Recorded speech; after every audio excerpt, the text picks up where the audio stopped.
கர்த்தருடைய பரிசுத்த நாமத்திற்கு ஸ்தோத்திரம் உண்டாவதாக. இந்த ஜீவ வார்த்தை நிகழ்ச்சியை கேட்டுக்கொண்டிருக்கும் அனைவரையும் கர்த்தருடைய பரிசுத்த நாமத்தினால் வாழ்த்துகிறேன், ஆசீர்வதிக்கிறேன். இன்றைய தின தியானத்திற்கு தேவன் கொடுத்த வேத பகுதி அது நியாயாதிபதிகளின் புஸ்தகம், அதில் 6ஆம் அதிகாரம், அதில் 12ஆம் வசனம். நியாயாதிபதிகள் 6:12.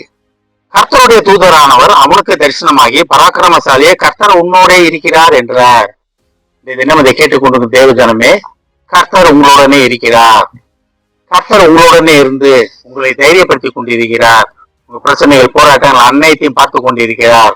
அனைத்தையும் அவர் மேற்கொண்டு அதில் நீங்கள் வெற்றியில் உள்ள வாழ்க்கை வாழ்வதற்காக கர்த்தர் உங்களை அழைத்துக் கொண்டிருக்கிறார்.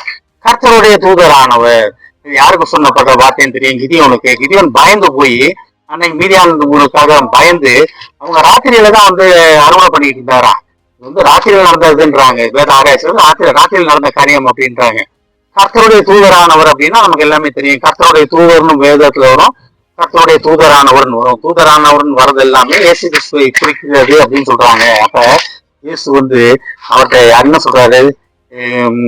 கிதியோன் பயந்துகிட்டு இருக்கும் போது, பராக்கிரமசாலியை, கர்த்தர் உன்னுடன் இருக்கிறார். ஆனா கிதியோன் எப்படி இருந்தார்? பயந்து கொண்டிருக்கிறார். ஆனா தேவன் எப்படி பார்க்கிறாரு பாருங்க, பராக்கிரமசாலியாக பார்க்கிறார். கேட்டுக்கொண்டு தேவஜனமே, ஒருவேளை வாழ்க்கையில பயந்துகிட்டு இருக்கீங்களா? என் ஃபியூச்சர் என்ன ஆகும்? என் பிள்ளைகளுக்கு என்ன ஆகும்? வயசாயிருச்சு, என்னை யாரும் பாத்துக்குவாங்களா? என் காலங்கள் எப்படி போகும்? இன்னும் காசு பணம் வேணுமே, எனக்கு இன்னும் நிறைய காரியங்கள் செய்ய வேண்டியது இருக்கு.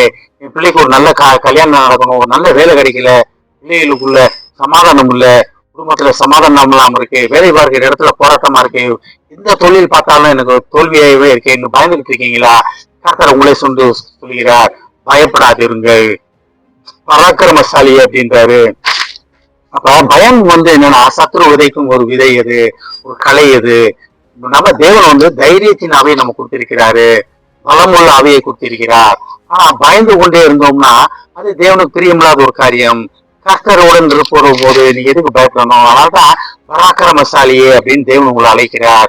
பயந்து கொண்டிருந்த உங்களை நோக்கி, பயந்து கொண்டிருந்த கிதியோனை நோக்கி தேவன் சொல்ற அதே வார்த்தை உங்களுக்கு நேராக வருகிறது. பயப்படாதீங்க. நீங்க மாதத்தின் முதல் நாள் என்று தேவன் சொல்லுகிறார், உங்க பயத்தெல்லாம் நீக்கி போடுங்க. உங்க வாழ்க்கையில இதுவரைக்கும் நடந்த பயம், உங்க காரியங்கள் அனைத்தையும் நீக்கி போடுங்க. நீங்க பராக்கிரமசாலியாக இருப்பீங்க. பயப்படாதே, கர்த்தர் உன்னுடனே இருக்கிறார். அதான் அழகா சொல்றாரு பாருங்க, கர்த்தர் உன்னுடனே இருக்கிறார். மாதம் முழுவதும் தேவனுடைய சமூகத்தை, தேவனுடைய அரவணைப்பை, தேவனுடைய தூதலை உணரும் மாதமாக இருக்க போகிறது. நீங்க இதை நோக்கி பயந்துக்கிட்டனாலும் பரவாயில்ல, கவலைப்படாதீங்க.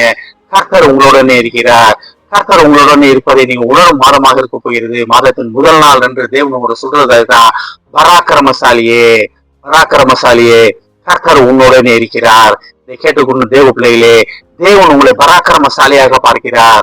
தேவனுக்காக யுத்தம் செய்வர்களாக பார்க்கிறார். அந்த காலத்துல யுத்தம் நடந்துச்சு. இன்னைக்கு யுத்தம்னா என்ன? நீங்க போய் ஜெபம் பண்ற இடங்கள் எல்லாமே விடுதலை கிடைக்க போகிறது. நீங்க எந்த வீட்டுக்குள்ள நுழைஞ்சாலும் அந்த வீட்டின் கட்டுகள் உடைக்கப்பட போகிறது. என்ன பிள்ளை சொல்லி என்ன நடந்தாலும் பரவாயில்ல, நீங்க போய் நின்றோன்னு அது நிர்மூலமாக போகிறது. ஆனா தான் தேவன் சொல்றார், பராக்கிரமசாலியை, யுத்தம் உங்களுடையது. கர்த்தர் உங்களை பராக்கிரமசாலியாக பார்க்கிறார். பராக்கிரமசாலியை, கர்த்தர் உன்னுடன் இருக்கிறார் அப்படின்றாரு. இந்த மாதம் தேவன் உங்களுடன் இருப்பதை உணர்ந்து, நீங்க மட்டும் கிடையாது, உங்களை சுத்தி இருப்பவர்கள் அனைவரும் உங்களுக்கு உணர்ந்து கொள்ளும் மாதமாக இருக்க போகிறது. கர்த்தர் உங்களை ஆசீர்வதிப்பார். ஜெபிப்போம். பராக்கிரமசாலியே, கர்த்தர் உன்னுடன் இருக்கிறார் என்று சொன்ன வார்த்தைக்காக நன்றி ஆண்டவரே. ஒருவேளை நாங்கள் பயந்து இருக்கலாம் ஆண்டவரே, என்ன நடக்குமோ என்று பயந்து கொண்டிருக்கலாம் ஆண்டவரே. ஆனால் நீர் எங்களை பராக்கிரமசாலியாக பார்ப்பதற்காக நன்றி ஆண்டவரே. கேட்டுக்கொண்டிருக்கும் ஒவ்வொருவரையும் ஆசீர்வதிக்கிறோமாப்பா, ஒவ்வொரு குடும்பத்தையும் ஆசீர்வதிக்கிறோம் ஆண்டவரே. குடும்பத்தில் உள்ள ஒவ்வொருவரும் மனதில் உள்ள பயத்தினாவை எடுத்து போடுமாப்பா. என் படிப்பு என்ன ஆகுமோ, என் பிள்ளைகளின் எதிர்காலம் என்ன ஆகுமோ, என் மகளுக்கு திருமணம் நடக்குமோ நடக்காதா, மகனுக்கு வேலை கிடைக்குமோ கிடைக்காதா, வயதான காலத்திலே என்னை யார் பார்த்துக் கொள்வார்கள், என் தொழில் என்னாகுமே, வேலை என்னாகும் என்று அநேக பயங்கள் உங்களை சூழ்ந்து இருக்கலாம். ஆனாலும் தேவன் கர்த்தர் உங்களை நோக்கி சொல்கிறார், பராக்கிரமசாலியே என்று சொல்கிறார். கர்த்தர் உங்களுடனே இருக்கிறேன் என்று சொல்கிறார். கர்த்தர் உங்களுடன் அநேக அதிசய அற்புதங்களை நடத்தப் போகிறார். தேவன் உங்களுடன் இருப்பதை நீங்கள் இருக்கும் இடம் சுற்றி உள்ள மக்கள் அனைவரும், நீங்கள் செல்லும் இடத்தில் எல்லாரும் பார்க்க போகிறார்கள். பராக்கிரமசாலியே, கர்த்தர் உங்களுடன் இருக்கிறார். ஆமேன். ஜெபிப்போம். எங்களை அதிகமான நேசிக்கும் அன்பின் பரலோக பிதாவே, இம்மட்டும் உங்களை ஆசீர்வாதத்திற்காக நன்றி ஆண்டவரே. குடும்பத்தில் ஒவ்வொருவரையும் ஆசீர்வதிக்கணும். இயேசுவின் மூலமா கேட்கிறேன் நல்ல பிதாவே. ஆமேன்.